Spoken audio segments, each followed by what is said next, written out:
Umabot sa mahigit 100 flights ang kinansela ngayong araw bunsod ng pagtama sa kapuluan ng Bagyong Pablo. Ayon sa Cebu Pacific, 86 na domestic flights ang kinansela.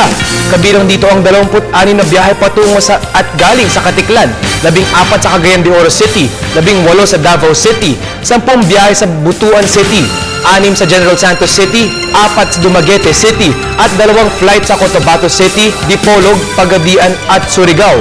Maging ang Philippine Airlines at Airphil Express ay nagkansela ng aabot sa 37 biyahe sa Visayas at Mindanao. Kinansela ng PAL ang kanilang 2 biyahe patungong Davao. Kabilang naman sa kinansela ng Airphil Express ang biyaheng Cebu patungong Hong Kong, 10 biyahe ng Katiklan patungong Manila, Manila to Katiklan, 3 flight sa Cagayan de Oro, 2 sa Dumaguete at tig-1 sa Ozamis, Butuan, Cotabato, Dipolog at Surigao.